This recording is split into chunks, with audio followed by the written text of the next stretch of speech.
Okay. And I have just changed the slide. I hope that was visible too. I've come back to where we were. Okay, great. Whew.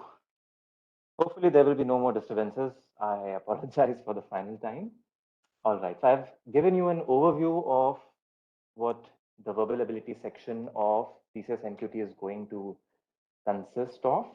Okay, this is broadly the various categories of questions that you will get and you should expect. And of course, there might be miscellaneous few other kind of questions also. It is practically impossible to cover everything in detail today. So we will look at whatever we can. Okay, I'll try my best. Right. Now, before we get into the second half, the para jumbles, the para completion, the reading comprehension, I would like to begin with the grammar part, the actual verbal ability part, which has to do more with things you know, and not the things that you have to derive and think about. And so it's not a question of judgment, but simply knowledge. Either you know that this is correct, this is incorrect, or you don't. So the first part, which is to do with grammar. Now, to get into that, we need to be, since there is no guide that I can simply tell you that, I would have to give you an entire dictionary, which of course we are not going to do. So we will look at a few basics, okay, that we should be clear with in order to do well in the first half, the sentence correction, the word selection, the spellings, the voice, the tense. So these are the very basics of English grammar that we need to be absolutely sure about. And that is something that you can learn, if you're not, then you can go back after this session and just read up on these simple rules of grammar. They will apply to everything that you're going to see in the test. Okay. Let's start with the basics. Okay. Some of you might think this is, this is too easy. I'm not exactly in primary school anymore. So why do I need to learn this? Well, it's all about the basics. Believe me, this is not advanced English that you're going to encounter in the test. I hope you can see the next slide that I've come to, which talks about the parts of speech. I'm sorry, it doesn't have a title, but these are the parts of speech. Yes, thank you for your feedback. So it's important. It's very important to be sure about these basics of English grammar. Okay, before we go on to more advanced things. So we'll begin with what is a noun. A noun is a name that anything has. If I'm a person, it's a noun. Person is a noun. You are the audience. Audience is a noun. Whatever anything is means a noun. Okay. Oh, you can see the gray patch. I'm so sorry. I thought it was visible to only me. Okay, I have removed that. Yes, exactly. Name, place, animal, thing. Someone is being funny in the chat. I hope I removed that patch now from the screen. I thought it was only visible to me. My bad. Yeah. So, noun, dog, cat, horse, student, teacher, apple. Your names are all nouns. Okay. Pronoun. I'm going top to bottom first. Pronoun is very much related to a pronoun. It's to a noun. It means a pronoun stands for a noun. So if I am Nayan, I is a pronoun because it represents the noun that is Nayan. Okay. So I, he, she, they, it, her, his, all these are pronouns which directly stand for a noun. Okay. I love the audience. You all are great. You stands for the audience, which is you. So you is a pronoun. Okay. Adjective is something that describes a noun or a pronoun. Okay. When I said you all are great, the word great describes you or the audience, the pronoun or the noun. Okay. So it becomes an adjective. So awesome, long, short, white, black, all these are adjectives. Okay.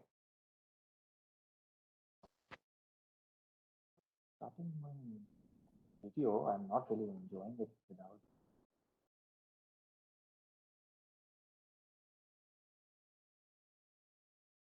Let me know if it causes any problem.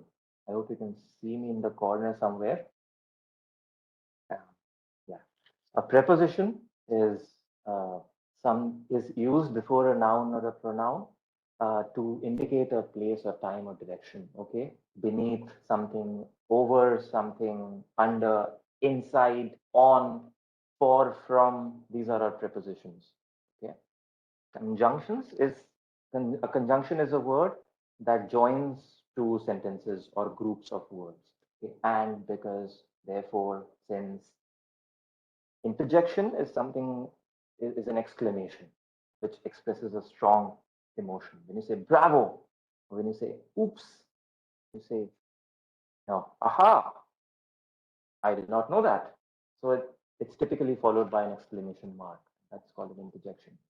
The names themselves are not important. You're not going to be asked anywhere in TCS NQT, oh, about the terms, prepositions, adjectives, but you need to know what that means. Okay? So you can use them correctly. A verb is an action. Okay? Any action, word is a verb. Is itself is a verb. Okay? So even if you do anything, it becomes a verb. Do is a verb. So I hope that's clear. An adverb is something that describes how an action is happening. The action itself is the verb. An adverb describes how it is happening. So if I'm walking, walking is a verb. If I'm walking fast, fast is an adverb. Okay. So you need to be thorough with these basic parts of speech in English. Is my connection all right so far? Vishal, anyone? Yes. Thank you, Panchika. Okay. Great. This is a great relief. I will move on to the next slide. I have switched to another slide. Let me know if you don't see it. Okay. Just quickly, we will also go through the different forms of the pronoun, because this is also very essential to the verbal ability section. Okay. So we talked about how I is a pronoun. Now I, me, my, myself, these are all forms of the same word. Oh yes, you will not be able to turn on your microphone. Yes, someone asked that question in the chat. Okay. You cannot afford to do that, right? Because there are so many of you, which is great. But we will take questions at the end from the chat box. Thank you. Right. So don't worry about those titles, the colorful titles, subject pronouns, object pronouns. Again, don't worry about that. Just remember that you need to be sure about. So I'll just take one example. For instance, the first one. Okay. I do something. Something is done by me. This is my bag, which denotes a connection with me, of the bag with me. Okay. Now, if I don't want to use the word bag in the sentence, I can say the bag is mine. Okay. It's a pronoun again, but we can just say it is mine, which means it belongs to me. Okay. And myself is another form of the same pronoun. Okay. I went there myself. I am presenting this myself. Okay, when you want to insist that it is you doing it and nobody else. Okay. So just be very clear. All this is available on the internet, and I just wanted you to know that you need to be very clear about.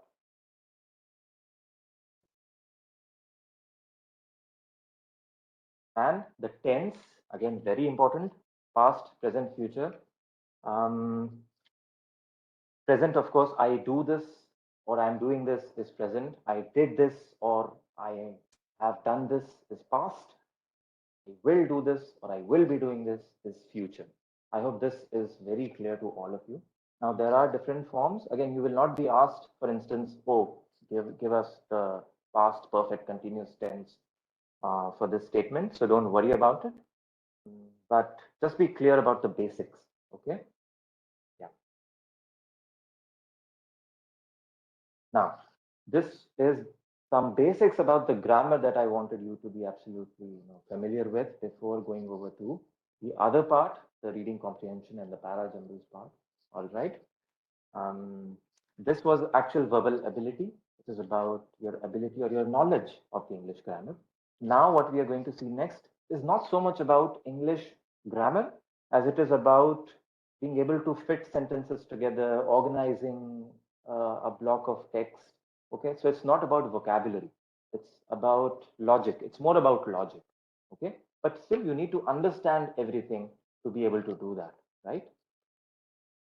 So that's where these basics come into play because it matters whether something is being talked about in the past or is it something in future, which is how you will be able to say form a logical paragraph, right?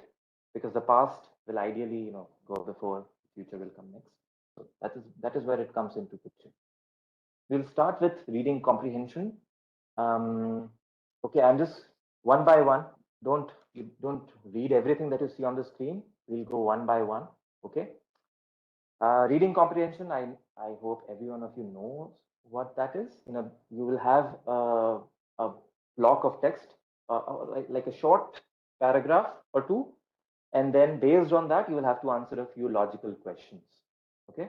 The questions will not be about vocabulary or English grammar. It will be about logic, some reasoning. So, while you're going to practice at home as many passages as possible and try to answer the questions for those passages, remember these few points. The first one, try to remember when you go through the passage to answer the questions, you don't have to memorize it from A to Z. Okay, not every word, not every fact, everything that is mentioned. You try to remember the flow and the key points. Okay, because most likely the questions will be about some key points that are mentioned. Okay, so that's the first thing you want to remember. Don't try to memorize everything. Just play it quickly in your mind. Once you've read the paragraph, the passage, play it in your mind quickly. Okay, this is how it goes. uh, this is how it begins. Then there are these couple of arguments, building arguments, and then there is a conclusion at the end. Okay, maybe try to quickly do that in your mind. Now, the second tip is that you may read the questions first. You can do it one of two ways. You can read the passage first, of course, which is the most natural thing to do. And then based on that, you read the questions and see what you remember or what you can quickly look at in the passage. But especially when it's a fact-based passage, okay, it's all about facts, then you can look at the questions first, um, and you will know in advance what is the requirement. And then when you read the passage for the first time, someone says voice is not audible. Is that so? Am I audible still? Okay, okay. Thank you. Then it's just you. I'm so sorry. Whoever said I'm not audible. Yeah, thank you. Right. Yeah. So I was saying, in that case, if it's not very psychological, philosophical, if it's about facts, then you can look at the questions first. You will know, okay, I need to know this in advance. So when you then read the passage, okay, there's a question about this line. So you directly know that this is in advance. You can read the questions and what is being asked. But that works best with fact-based passages. Otherwise, you can go with the natural style of reading the passage first, then answering the questions. Third, you can eliminate the options that you know are definitely wrong. Okay, so that you don't go back to it unnecessarily and you say, "Oh, I have already seen this option," and you don't have to think about it again, waste your time. So once you've decided that the option A is definitely not the correct option, you in your mind or in a sheet, you cancel that option first, and then you tell yourself, okay, now only three options left, and you keep doing that. Okay, it just saves your time. Fourth, if you don't understand the passage at all, don't just keep doing it, keep trying. You can give up in such rare case.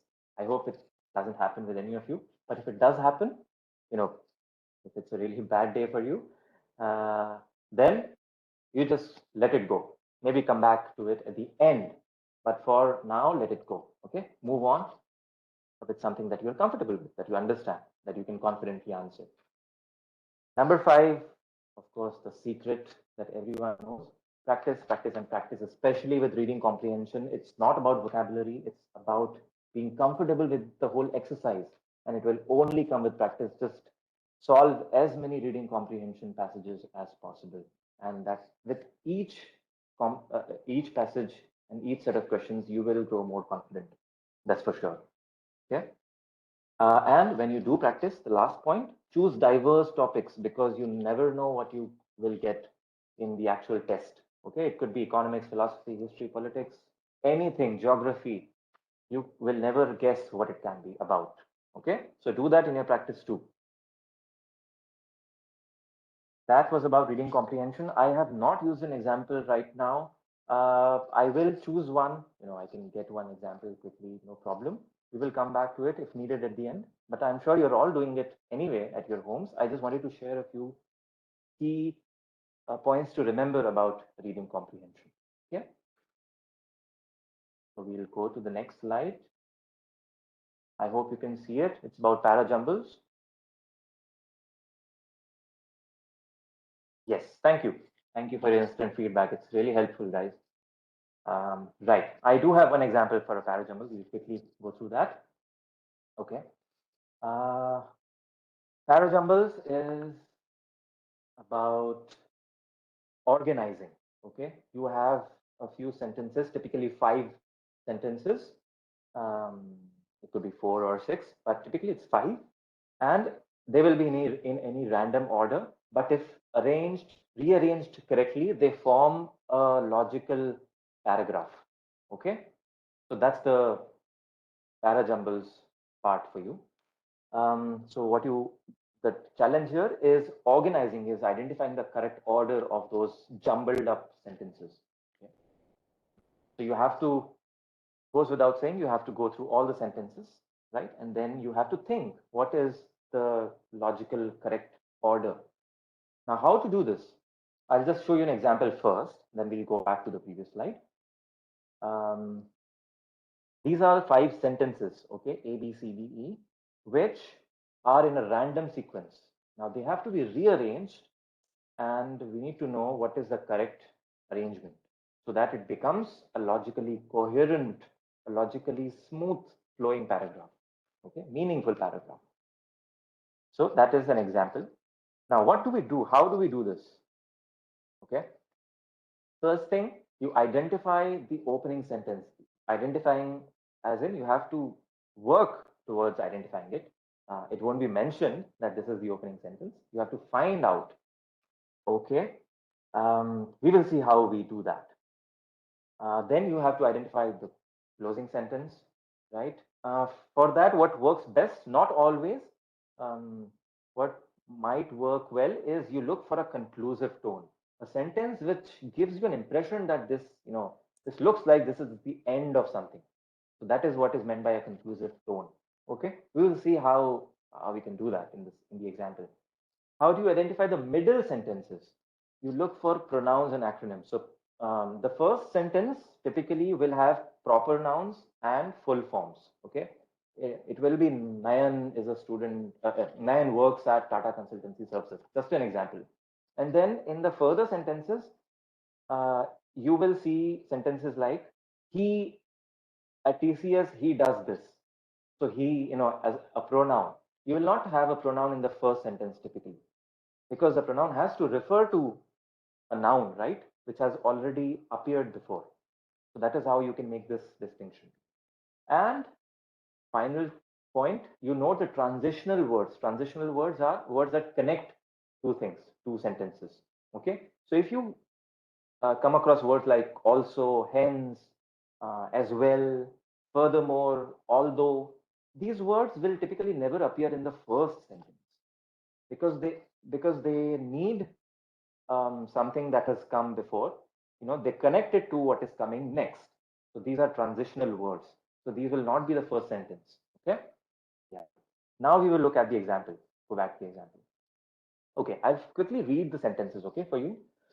To avoid this, the QWERTY layout put the keys most likely to be hit in rapid succession on opposite sides. This made the keyboard slow, the story goes. But that was the idea. A different layout, which had been patented by August Dvorak in 1936, don't worry about the names, was shown to be much faster. The QWERTY design aimed to solve a mechanical problem of early typewriters. Okay. Fourth sentence. Yet this layout has never been widely adopted, even though with electric typewriters, the anti-jamming rationale for QWERTY has been defunct for years. Yes, you may encounter some difficult words somewhere. Okay. And the final sentence. When certain combinations of keys were struck quickly, type bars often jammed. Okay. So it's about typewriters. Yes. Now, so the first sentence, to avoid this is pointing to something that should have come already. So it's definitely not the first sentence. Okay. Um, B, we come to sentence B. A different layout. Okay. Now it's talking about something different. Different to what? Different to something that should have already come. Then we can say, then talk about something different. Again, this cannot be the first sentence. Now the first sentence has to feel like a first sentence, right? It has to be something original, as if it's starting a story. Now we come to C. The QWERTY design aimed to solve a mechanical problem of early typewriters. Yes, this sounds like the first sentence, the start of something. It is introducing the QWERTY design, right? And it's talking about aiming, what it aims to do, what it wants to do. But we are not sure if it's the first sentence, right? But it's a good candidate for the first sentence. So we will look at D and E also. Now D starts with yet. Again, it's a transitional word that we talked about. So it cannot be the first sentence, right? Um, E, when certain combinations of keys were struck quickly, the type bars often jammed. Now there are no transitional words here, but it's an abrupt beginning. So definitely C is a better candidate than E, right? So C is definitely the first sentence. Now let's quickly look at the options also. Now option B and D are the only ones that start with C. So definitely we are eliminating A and C, options A and C, right? So between B and D, the second sentence is going to give us the final answer, right? It has to be either CE or CA, right? So between E and A, let's see which one logically follows the first sentence, that is sentence C. Okay. The sentence C is the QWERTY design aim to solve a mechanical problem. Now, what is the problem? You will naturally ask yourself, what might the problem be? It should be the next sentence, right? So when we look at sentence E, it says when certain combinations of keys were struck quickly, the type bars often jammed. Now that is a problem. And after that, if you look at sentence A, it says to avoid this, the QWERTY layout put the keys most likely to be hit in rapid succession and so on and so forth. This logically makes sense, right? So it has to be CEA, and we have our answer, which is B. So this is how you go about para jumbles. I hope this example helped, right? So this is how you do it. Of course, it will take you much less time than it took me, because I had to explain it. Was this okay? Can you see the next one? Yes. Thank you so much, Dinesh. So these were, para jumbles and reading comprehension are two very important sections in the verbal ability part of TCS NQT, right? And they take up longer, they take up most of your time. Someone says they want to see the previous slide again. Well, this is just options and answer. This is just an example. You will find everything online, of course. I'm here to just talk to you once about this. and know what you have to focus on, how you have to learn, what you will see everywhere on the internet. This is nothing that I have invented, of course. And Vishal has shared, I believe, resources with you in the past on Launchpad. Maybe we will do that again after the session. But this is what it is going to be about. Now, what's the overall strategy that should be okay during the test and before the test? During the test, now, regardless of what section of verbal ability it is, if we talk about, regardless of what you're doing, don't be stuck anywhere for too long. If any question of reading comprehension or any para jumble, anything is taking too long, you decide what is the time that you're going to give to every question. And if it takes you beyond that, don't just keep doing it, keep trying until it's not a question of ego. Don't get your ego in the way. It's okay, let it go for the time being. You can come back to it at the end, right? Of course, if it's reading comprehension, then you want to complete the entire set. You want to complete one RC. So you can take an educated guess.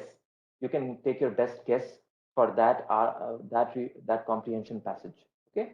But if it's a grammar question, you don't know what it is, then you either take a guess or you move on. You don't waste your time thinking about what it might be. Okay. And uh, in terms of approach, for instance, if it's a reading comprehension, you you you do what you follow a style that suits you best. For instance, say if it's um, reading comprehension. No, in terms of the whole test, in fact, you can maybe do a reading comprehension. Yeah, I'll call it an RC. You can do an RC set, and then you can do one grammar question, and then you can go back to another RC. If you have a second RC passage and set of questions, then you can come back and do rearrangement or any other kind of question. You can do a fill in the blank. Okay, so you can mix it up according. So it will not be like all RCs and all parajumbles together and then all grammar questions together. So in case you're not sure about your confidence in any one section, you won't be stuck anywhere. So you can follow any style that is suitable to you. You can, if you want to quickly do the grammar questions first, which are quick, the one word or uh, one fill in the blank, you know, then you can do all those quickly, and then at the end you can do RCs and parajumbles and all that, or you can start with the bigger ones, and then at the end you can take up the smaller ones, the sentence correction.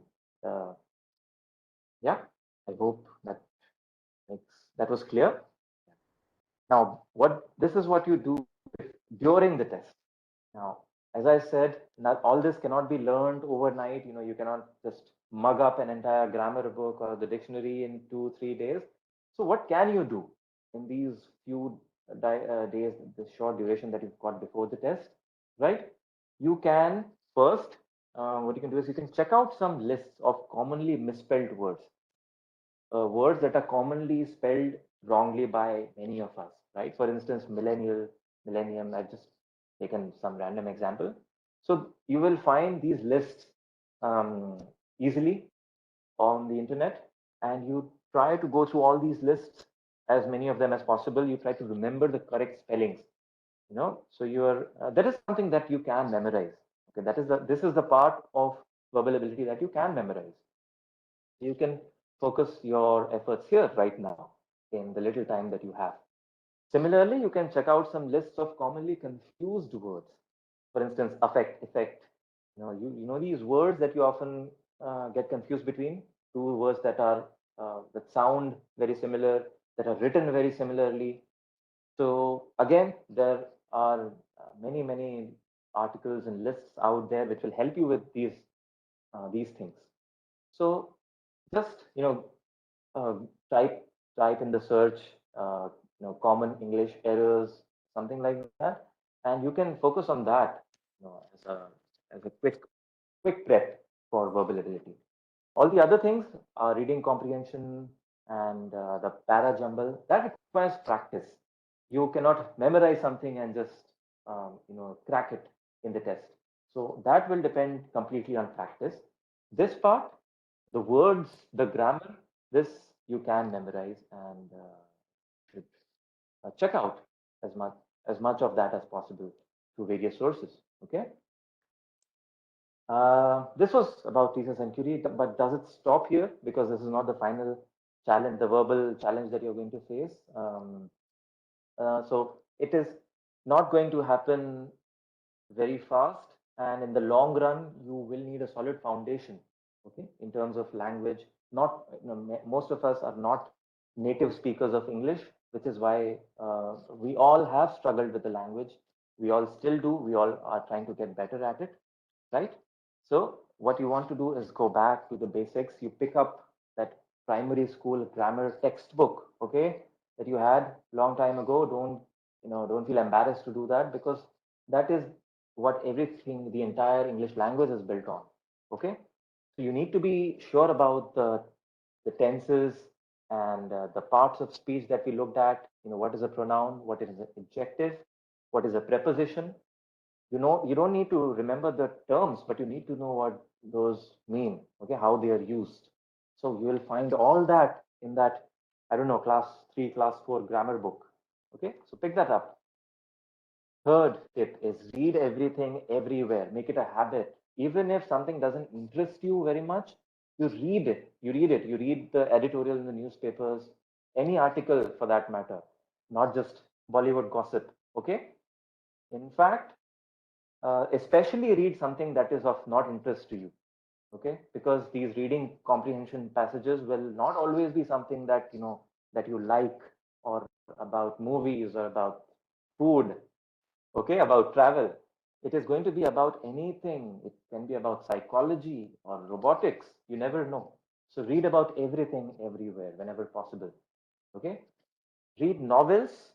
Okay, that's a very good habit to develop. And I will advise that you start with authors who use simple English. Don't go for I don't know, Harry Potter, although that is simple English too, but what is simple for them, for native speakers of English, is not simple for us, right?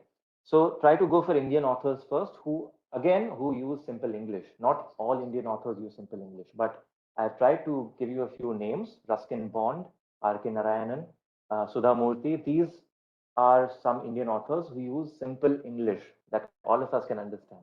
So you can start with them. Okay.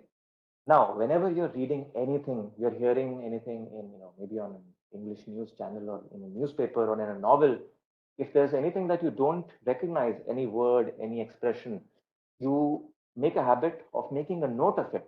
You find out what that means, use a dictionary, and you try to remember it the next time you see it. Okay. If you don't remember it, that's all right. You refer to your notes, or you again look for the meaning, and then you try to remember it even better the next time. So after 2 times, 3 times, 4 times, you will remember it if you find that word or that phrase again, right? That is how you go about it. That is how I have done it, and everyone has to do it. Okay. Just a couple of examples of good online dictionaries that you can refer to. There's the free dictionary, and there's vocabulary.com. These are both very good websites. Okay, go and have a look, make a note of them, and you can go and take a look. Lastly, develop the habit of not. So always try to talk to English. Don't feel embarrassed. Don't feel shy that, oh, what will they think? Especially in a professional setup with your friends, try to talk to them in English. Tell them that I want to get better at English, and I will, you know, from time to time, I want to talk to you in English for a change. Okay. So do that, make mistakes, learn from them, ask them to correct you whenever you are wrong. Okay. And also try to think in English, because what we do is uh, we think in our own language, in our mother tongue, and then in our head we translate it into English, and then we say it, right? Now, if that translation can happen quickly in your head itself, it will come out even more smoothly. So it's going to take a lot of practice, a lot of time, but you have to start. Okay, you have to start now. Just one quote that I would like to leave you with. Alvin Toffler once said, The illiterate of the 21st century will not be those who cannot read and write, but those who cannot learn, unlearn, and relearn. Okay, so just try to keep that in mind. And we will try to take a few questions quickly, although we are done with our allotted time. Vishal, in case you have noted any questions, I will also go through them quickly. Yeah, sure. I'm just looking at that. Yeah. All the best to all of you. Right? You know the formal website. Okay. There is. Yeah, sorry. Yeah, there is one question. Can I skip one question again and come on this question?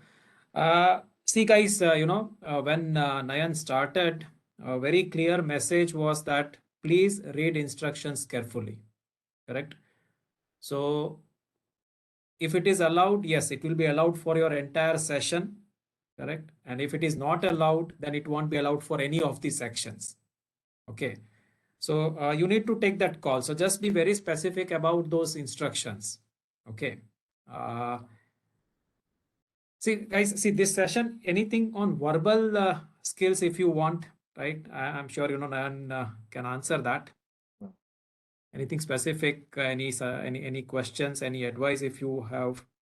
Okay. Or let's say, you were practicing something and you have some confusion over there. Yes, I'm sure we can take up that question. Yeah, verbal skill is going to have MCQ questions. Most likely, yes. Okay. But see, it's going to be objective. That's how I would convey. Yes. So MCQ can be one answer, MCQ can be multiple answer. Who knows, right? You might see some match the following type of UI. Okay, but it's going to be objective, right? Question-wise timing is there or not for verbal? Again, good question because we don't have any answer there. Okay. See, section-wise time will be there. Let's say if it is mentioned that this section has 25 minutes, you will get 25 minutes. But again, within that 25 minutes, is it going to be like 25 questions, 1 minute each, or 20 questions across 25 minutes? That is little bit of a surprise factor. You will come to know exactly during your test. Okay.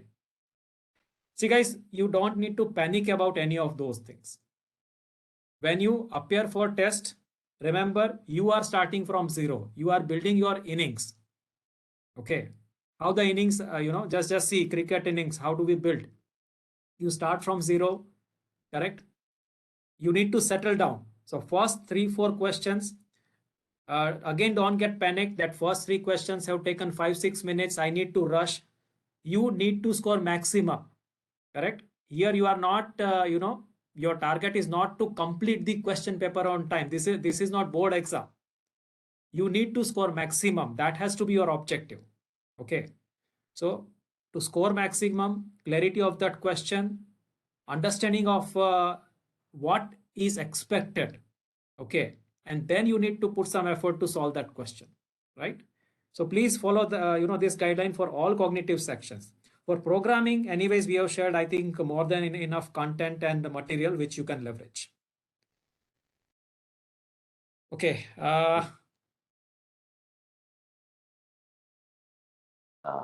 What is the negative last marking? Have you addressed that already, Sean? Yeah, negative marking. Again, see, you need to look at the instructions. Yes. Yeah. So just look at the instructions when you appear for TCS NQT. If there is negative marking, of course, you need to be careful about the questions that you're not sure of. But if there's no negative marking, make sure that you don't leave any question unanswered, right? You can take a good guess, even if you're not sure. So that's a simple difference, but you need to be, you will be sure when you look at the instructions. So that is why I started the presentation with that. Okay. So the instructions is the ultimate guide to how you are going to take the test. And yeah, Shubham has a question. What is the last year cutoff? Yeah, very good question, Shubham. See, when it comes to cutoff, again, there is no fixed criteria that, okay, it has to be 60% for total score or it is section wise. Okay, again, there is nothing is fixed. So there also your objective should be to score maximum in each and every section. Correct. See, in one of my last session, I have also conveyed this very clearly that if you look at the test pattern, okay, there is one foundation section and advanced section. There were some students under assumption that foundation is for ninja and advanced is for digital. Again, don't go with any such assumption, guys. Correct. Attempt every section. Attempt every section, either foundation, in advanced also, whatever you can attempt, please attempt. Okay. Because cutoff criteria and everything, it may depend on the entire scores. It may depend on foundation and advanced. It may depend on each and every section, right? We are not sure. Okay. So for every section, you start from 0, you try to score maximum. That's how you should be appearing for your test. Right. Yeah. Okay. If we have not done IRC, then we will be able to attend the exam. So let me repeat about this IRC and DRC. See, IRC is infra readiness check. DRC is dry run readiness check. These checks are considered for candidates who are appearing for online test. If you are going to ION centers, you need not worry because they will provide a system for you. But if it is online, you need to take it from your own laptop. Correct? And that is the reason why the entire infra readiness check is extremely important. See, you will be asked to download some software. Now that software will freeze your entire screen. Camera access has to be given. And that's why 2 times this check is conducted, and both times you should participate so that you are absolutely sure that the laptop from which you are going to appear for the test is working perfectly fine. It is meeting infrastructure needs. Your network bandwidth is also optimum. But in case you missed IRC or DRC or both, nobody is going to stop you from appearing for the exam. Okay, no one will stop you. You can still appear for the exam. But see, you are at some disadvantage. Why? Because you have not checked your infrastructure. And trust me, guys, there are many students neglecting IRC, DRC, and then facing some issues at the end. And then see, once your test will start, correct, you have very limited time. Then these students will try and go for some chat, because some online chat help desk is there. Then sometimes help is extended, sometimes it is just delayed, and with all that frustrations, your performance is affected. That's why I am strongly suggesting, please go for IRC, DRC. Still, in case you miss out, yes, you will not, nobody will stop you from attending your NQT test. Okay, what is actual date? Guys, see, all that communication you will be receiving from our TCS ION team. Right, your scheduling, your communication, any infra related issues, test related issues, myself, Nayan, Suraj, we are not responsible. Okay, so whatever mail you receive, help desk, all contacts, everything will be shared with you. Please leverage those. Okay, what is the number of participants in NQT, TCS NQT? Nayan, you have any answer to that? The total registration? We have Across, around more than 4.5 lakhs. Right? Yeah, guys, more than 4,50,000 across India. Okay, I think majority questions now we have taken, guys. I hope you are leveraging all past recordings. You are leveraging our Power Play series blogs, recordings which we have posted. So guys, do very well. Okay, and again, once you start exam, don't panic. If panic comes, just keep it, right? We click next. One slide is done, you go to next. Because no panic, no negative thoughts is going to help you.